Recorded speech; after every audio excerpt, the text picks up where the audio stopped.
আসসালামু আলাইকুম রহমতুল্লাহি ওয়া বারাকাতুহু। প্রিয় দর্শক, আমি এখন আছি আমার ভগ্নিপতির ছাদ বাগানে। আর এখানে রয়েছে বিভিন্ন ফলমূল। আপনাদেরকে আজকে আমি দেখাবো এখানে কি কি রয়েছে। এই সামনে যে দেখতে পাচ্ছেন এটা হলো কাউ ফল। আমরা অনেকেই এই ফলটা খেয়ে থাকি। এটা দুই কোয়ালিটির দুইটা গাছ আছে, দুই কোয়ালিটির কাউ ফল। এখানে দেখুন গাছগুলো কত সুন্দর হয়েছে এবং পাশে রয়েছে একটি কুল বরই। এখানে দেখুন কুল বরইতে কিন্তু ফুল চলে আসছে অলরেডি। আর এখানেও আরেকটি বড়ি গাছ রয়েছে, এটাতে ফুল আসছে। আর পাশে নিচে রয়েছে কিছু সবজি এবং মরিচ। এখানে রয়েছে জাম্বুরা, দেখুন অলরেডি ছোট গাছে একটা দুইটি তিনটি চারটি জাম্বুরা ধরেছে, খুব সুন্দর। আর এখানে রয়েছে লেবু, এখানেও আরেকটি জাম্বুরা গাছ, এটাতে দুইটি জাম্বুরা এখানে ঝুলে আছে। ওইখানে একটি, টোটাল তিনটি জাম্বুরা ধরছে। এইখানে আরেকটি লেবু গাছ। এখানে দেখুন রয়েছে বন্ধুরা মালটা গাছ, মালটা। এখানে মাশাআল্লাহ কিছু মালটা ধরেছে, নিচে কিছু সবজি আছে এবং এখানে আরও কিছু কমলা, মালটা ধরছে কমলা। ওইখানে জাম্বুরা রয়েছে, এখানে রয়েছে কমলা। খুবই সুন্দর ছোট ছোট গাছে, কলমের গাছ। এগুলোতে কত সুন্দর ফল ধরে আছে দেখুন। এবং নিচেতে কিন্তু সবজিও রয়েছে। তিনি এই ছোট ছাদটিতে কত সুন্দর বাগান করেছে। আর এখানে রয়েছে কিন্তু এলাচ গাছ।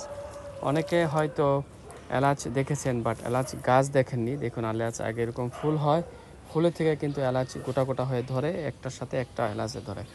এটা কিন্তু অনেক সুন্দর হয়েছে দেখুন, মোটামুটি বড়। কিন্তু এখানে এলাচ কিন্তু এখনও ধরে নাই, ফুলগুলো কিন্তু ঝরে যায়। এই ফুলগুলো অনেক ঘ্রাণ, যেরকম এলাচ ধরার কথা গোটা গোটা হয়ে, কিন্তু এলাচগুলো ধরে নাই, এলাচগুলো পড়ে যায়। এখানে রয়েছে টমেটো গাছ, টমেটো, বেগুন, তারপরে এখানে পুঁই শাক। এখানে আরেকটি ফল গাছ রয়েছে, এটি আমি হয়তো চিনি না। ফল গাছটা খুবই সুন্দর, ছোট সব কলমের চারা। এখানে স্ট্রবেরি রয়েছে, এখানে ধুন্দুল গাছ রয়েছে, নারিকেল গাছ রয়েছে। দেখুন এখানে অলরেডি নারকেল গাছ। এখানে আরও একটি এলাচ গাছ রয়েছে, এখানে আরও একটি এলাচ গাছ রয়েছে, এখানে একটি এলাচ গাছ রয়েছে। মোটামুটি এখানে আরেকটি ফল গাছ রয়েছে, এটা হয়তো পানি ফল আমরা যেটা বলি, জামরুল এরকম। এখানে 12 মাস পেয়ারা রয়েছে, ছোট ছোট পেয়ারা ধরছে দেখুন অলরেডি। এটা কিন্তু টপের সবগুলো, এই যে বক্স টপ কিংবা প্লাস্টিক ড্রামের ভিতর লাগানো, মোটামুটি ভালো সুন্দর পেয়ারা ধরে।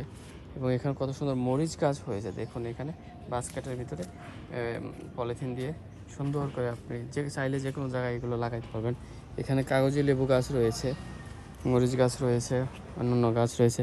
আর এখানে অত্যন্ত সুন্দর একটি চেরি ফল গাছ।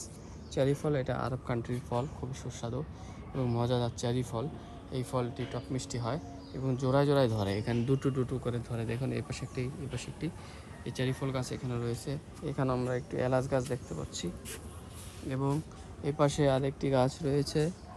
এই গাছটি পাতা খুব ঘেরান, ওকে অনেকটা নিম গাছের মতো দেখতে, ফলের মতো হয়েছে, হয়তো এটা খায় না। ওই পাশে ডালিম গাছ রয়েছে, ডালিম ফল ধরছে দেখুন। এখানে একটি ডালিম ধরছে, এই পাশে একটি ডালিম, পরপর দুইটি ডালিম গাছ রয়েছে, মোটামুটি বড়। আর এখানে যে রয়েছে এটা কদবেল বলা হয়, কদবেল। দেখুন কদবেল গাছ, এখানে ছোট কদবেল ধরা হয়েছে, আবার ধরছেও মোটামুটি। তারপরে এখানে কিছু রজনীগন্ধা ফুলের চারা রয়েছে।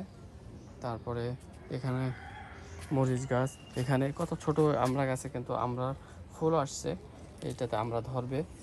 আর এটা কিন্তু কলমের চারা সব। এখানে আরও একটি পেয়ারা গাছ রয়েছে, ওই পাশে একটি পেয়ারা গাছ। এখানে একটি রোয়াল গাছ রয়েছে, কিন্তু টক মিষ্টি, খুব সুন্দর সুস্বাদু রোয়াল ধরে। দেখুন এটা কিন্তু চারার গাছ, এটা কলমের গাছ না, এই জন্য বড় হচ্ছে, বড় হওয়ার পর ধরবে। এখানে একটি আম গাছ রয়েছে, এটাতে আম এই বছর ধরে নাই। এখানে একটি সবেদা ফল গাছ, এখানে দেখুন ফুল আসছে সবেদা ফলের। এই সবেদা ফলে অনেক সুন্দর ফল ধরে, খুব সুস্বাদু মজাদার। আমার নিজের বাড়িতে কয়েকটি ফল গাছ রয়েছে। এখানে কিছু পেয়ারা গাছ আরও রয়েছে, পেয়ারা গাছ। এখানে কিছু ফুল গাছ রয়েছে, তিনি খুব সুন্দরভাবে এখানে ফুল গাছ লাগিয়েছেন দেখুন, কত সুন্দর। এবং অন্যান্য ফুল গাছ রয়েছে, সুন্দরভাবে যত্ন করতে হয় আসলে। এগুলো যত্ন না করলে কিছুই হয় না, সুন্দর ফুল গাছ। তারপরে এখানে রয়েছে ড্রাগন ফল গাছ। এইটা কিন্তু অলরেডি মরে গেছে, তারপরে আবার শুরু হয়েছে, পোয়া পোয়া থেকে হইতেছে ড্রাগন ফল, খুবই দামি এবং মজাদার। এখানে একটি পাতা, এই পাতাটা খুবই ঘ্রাণ সুস্বাদু, দেখতে ঘাসের মতো, বাট এটা ঘাস না। হ্যাঁ, লেমন ঘ্রাণ ঘাস, খুব ঘ্রাণ ঘাসটা। এইগুলো পোলাও কিংবা অন্যান্য তরকারির ভিতরে। এখানে কিছু ফুল গাছ, এখানে গোলাপ গাছ এবং অন্যান্য, এখানে আরেকটি গাছ রয়েছে, এখানে বেলি ফুল গাছ, এখানে অন্যান্য ফুল গাছ রয়েছে, এখানে পাতা ফুল, এবং এখানে রয়েছে বেশ কিছু অ্যালোভেরার চারা রয়েছে এখানে দেখুন। এবং গাছে আম, প্রচুর পরিমাণ আম। এবার মাশাআল্লাহ এই গাছটাতে অনেক আম ধরছে, ডাল ভেঙে যাচ্ছে আমের ভারে, প্রচুর আম, কিন্তু আমগুলো পোকা, অনেক বড় গাছ তাই আমগুলো বেশি মজা। এবছর পোকা ধরে গেছে। তো সব কিছু মিলিয়ে অত্যন্ত চমৎকার, খুব শৌখিন একজন মানুষ তিনি। এইখানে মাছও পালে, নিচে অ্যাকোরিয়াম আছে, তারপরে এখানে মাছ, এগুলো হলো নদীর মাছ, এই যে পলিথিন দিয়ে বাস্কেটের ভিতরে মাছ রয়েছে। আর এই মানুষটি হলো, এই যে মানুষটি খুবই পরিশ্রমিক, রিটায়ার্ড হয়ে এখন এত কিছু করে, কষ্ট করে, ছাদের ভিতরে কত সুন্দর বাগান করছে, টাটকা শাকসবজি ফলমূল সব কিছু পাওয়া যায়। যখন যেটা মন চায়, যে একটা মরিচ খেতে ইচ্ছা করলো তখন নিয়ে খাওয়া যায়।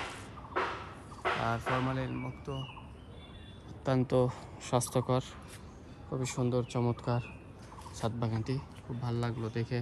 এখানে একটি সবজিও আছে, ধুন্দুল ধরছে দেখুন। আর বর্তমানে তো বাজারে সব কিছু বিষাক্ত জিনিস, তার চেয়ে যার বাড়ি আছে সুন্দর করে ছাদ বাগান করে মোটামুটি সব কিছু চাষ করা যায়। এখানে কচু আছে, সব কিছু লাগানো যায় টবের ভিতরে, ইচ্ছা করলে সব হয় দেখুন। সো ভিডিওটি ভালো লাগলে অবশ্যই লাইক কমেন্ট শেয়ার করবেন এবং বেশি বেশি করে ছাদ বাগান করবেন, গাছ লাগান, পরিবেশ বাঁচান, এই কথাটি আপনাদেরকে বলবো। এটা কি পান গাছ নাকি? এটা কি মশলা জাতীয় না? ওই দেখতে অনেকটা পানের মতোই। আর আসলে ইচ্ছা করলে সব কিছু হয়, সব কিছু করা যায়, অল্পের ভিতরেও করা যায়। মানুষ সবসময়, এটা লজ্জাপতি গাছ না? দেখেন লজ্জাপতি গাছ, এটা টাচ করলে পাতাটা বন্ধ হয়ে যাবে, এটাকে আমরা আমাদের এখানকার ভাষায় লজ্জাপতি গাছ বলি। দেখুন সবগুলো পাতা নিচে নেমে গেল, আশ্চর্যজনক। তো থ্যাংক ইউ সো মাচ, সবাই ভালো থাকবেন, সুস্থ থাকবেন। আসসালামু আলাইকুম রহমতুল্লাহি ওয়া বারাকাতুহু।